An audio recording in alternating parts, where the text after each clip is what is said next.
What's up guys, my name is Eminem and today I want to talk to you guys about some tips that I've learned along the way and how to win some games in Warzone. Alright guys, so for the first tip, I want to talk to you guys about the radar. So you want to be able to use a square radar instead of the circular one. So you want to go to options, right here to general, scroll down to where you see HUD, and the minimap shape should be square instead of round. Just because it does give you a little more to see. Just that little extra space, and minimap rotation is enabled just so that it's easier to kind of tell where you're looking and all that stuff. Makes things just a bit easier. And I want to talk about my loadout just a little bit. I'm not going to go in depth. I usually have a loadout with an Odin and a snake shot variant, a Kimbo snake shot. It's pretty OP. If you guys want to see me get into more details about my different loadouts, like my M4 and all these other loadouts, if you guys want to see a video on that one, let me know in the comments down below. Alright, so let's get over to the next tips. Alright, so for the third tip that I want to talk about getting used to your game sensitivity. I think we can all agree that game sensitivity is a personal tip more than just a general tip, since game sensitivity is different for every player, regardless if you're playing on a controller or you're using a keyboard and mouse. With that being said, it's not a bad idea to kind of mess around with the sensitivity settings to see what's best for you in terms of controlling recoil on certain guns, or something to just help you move around the game a lot quicker. For the fourth tip that I want to talk about getting into a custom game for warm-ups. So this is only applicable to those who have the full Modern Warfare game. So what you want to do is hop onto a custom game. There's a couple settings over there that you can kind of change to give the bots more health, so to kind of replicate the Warzone feel. You want to give the bots about 250 health, which is more or less the same amount of health that a regular player in Warzone would have, and you kind of just go around and just kind of get used to the feel of it. Now that we've gotten those tips out of the way, now I want to be able to give you guys tips on what you should be doing once you're actually in the Warzone game. So for this tip, I want to talk about figuring out where to drop. Now, just to name a couple of hot zones, you usually have Storage Town, Superstore, Hospital, Stadium, Boneyard's another good hot zone. So most of these hot zones, I mean, you could drop there, I'm not saying don't, but then if you do decide to drop into one of the hot zones, just get ready to get into a fight really soon. Which leads me over to my next tip. Once you actually drop in said hot zone, 9 times out of 10 you're going to run into another team, another player, somebody's going to want you dead.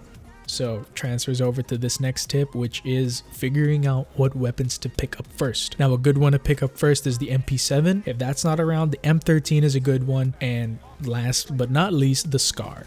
So with these 3 guns, I find it personally to be my top 3 go-to drop weapons, at least like world drop weapons, since the MP7 has the fastest fire rate, the M13 is just a good assault rifle in general, and the SCAR, other than having 20 bullets, which is kind of the downside to it, it does do a lot of damage. So for this next tip, it's kind of an obvious one, but I don't really see a lot of people doing it. Communicate with your team. If you're playing trios, then make sure that you're giving the proper callouts, talking to your team, using the voice comms. I do understand that some people don't really turn on their mics, and if you are one of those people that kind of just feel iffy about turning on your mic and talking to a bunch of randoms, then here is the alternative, which brings me over to my next tip. Use the ping system. The ping system is there, people. Use it. It's great. If you don't want to use your mic, then just ping out something. Ping out an enemy, ping out some items that your team might need. It's better than not doing anything at all.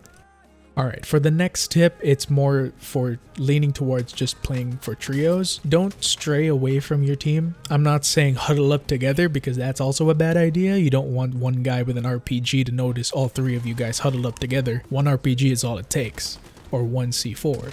What I mean by don't stray away is don't get too far away from them. It's good to kind of have some distance from your teammates, but not too much, just because if one of you gets in trouble, at least the other 2 are there to help, and they're close enough to kind of get to you in time, just so that you don't have to die and get sent to the Gulag. Although, if you do end up getting into the Gulag, here's another tip: spray painting. What I like to do, and what I see a lot of other people doing, is they run around the Gulag and they spray paint the enemies that are in there before you actually get into the Gulag match.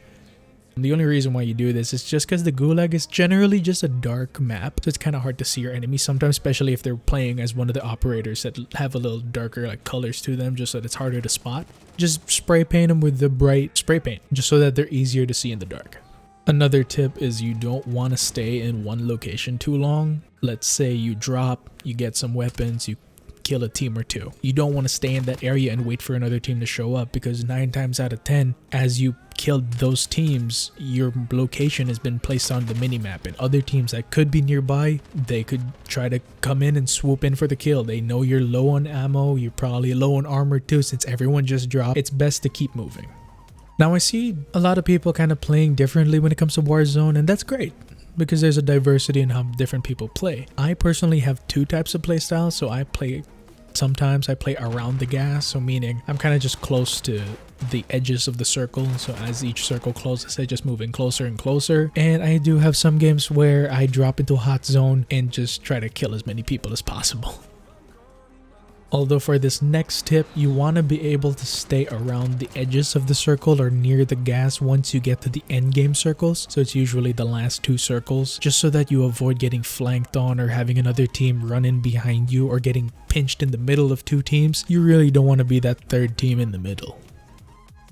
So this next tip's an obvious one, but then I do notice, and I have done this myself and I've kind of overlooked it from time to time, most people will forget that there is a free loadout drop that happens at the end of the 1st circle, and if I'm correct, it's a free one that starts at the beginning of the last circle or the 5th circle. I'm not so sure. Correct me on that in the comments if I'm wrong. With that being said, it's a good way to save some money and will lead me over to my next tip, which is buying UAVs and self-revives. With the ability to buy a self-revive or a UAV earlier into the match is better than having to worry about that later on. Like I said, there is a free loadout drop that happens at the end of the 1st circle, so you have just better off to save that money and spend it on something else like the self-revive or armor plates. Speaking of UAVs, I want to talk about the next tip. The next tip is the advanced UAVs. So if you're playing trios, if you and your 2 other teammates activate a UAV each at the same time, then you would get access to the advanced UAV, which is basically a UAV that shows the exact location of your opponent as well as where they're looking. So it's a good way to kind of use this maybe before the last few circles close. It's easier to take out some enemies that are kind of hiding or camping somewhere there. Although you must remember, if your enemies do have ghost, they are not going to show up there, so always stay alert. My next tip is avoiding vehicles. As much as possible, if you don't need to use a vehicle, please don't use it. Just because they make a lot of noise, they are marked on the minimap. I'm pretty sure you guys have seen somebody in a truck, a quad, or any other vehicle, a copter, anything, where it's just a red icon just flying across the minimap. That is an enemy vehicle, and it's going to get a lot of attention. You could get shot, somebody could have an RPG, somebody could have a joker, somebody could have some C4 that they can throw at you. You're an easy pick. Trust me, easy pick. Obviously, unless you're going to use said vehicle to run somebody over, then go for it. Now another tip is beware of snipers. Usually you'd see these guys in downtown on top of the buildings, but when you are going through, let's say, that open field next to Storage Town, let's say if you get on that and you see what looks to be like the same glistening white shine that you see in all of those toothpaste commercials, if you see that little glint somewhere on top of a building or somewhere in the distance, it's best to just run away from that, because you're going to be sent to the Gulag a lot sooner than you'd like. So always just make sure that you let your teammates know where the sniper is. Wherever you see that little glint, ping it or call it out, then get away from that. Find some cover, anything, just get away from it. The best way to avoid snipers and other teams that could be sneaking up on you, keep moving. You don't want to be that type of guy who's going to stand on top of a building and look down on a bunch of people standing completely still. Yes, you do have your eyes on one team that has absolutely no idea that you're there, but you don't know if there's another team that knows where you are and they're looking right at you. It's better to kind of give them a harder time to get the perfect shot if you keep moving just a little bit. Just little increments of movement is all that it takes for an opponent to miss their shot. So it's better to just keep moving instead of just staying still for too long. Next tip, take the high ground. It's pretty self-explanatory why. We all know why it's good to have the high ground, and it's just generally a good idea.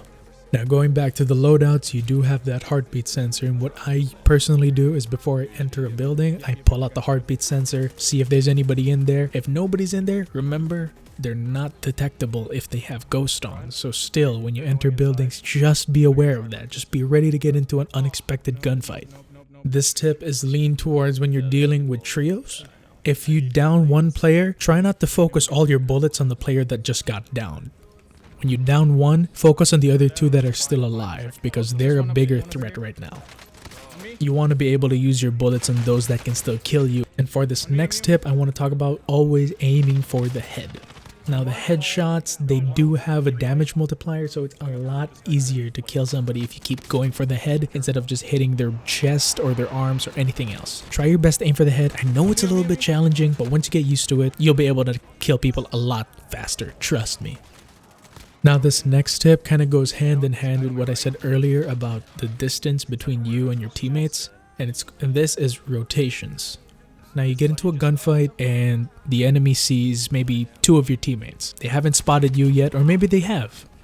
But if you rotate, and if you try to find a way to flank them while your two other teammates are keeping them busy, you'll be able to catch them off guard, and it'll be most of the time be an easy kill for you, unless they got some cheese like 3 RPGs. Then good luck to you.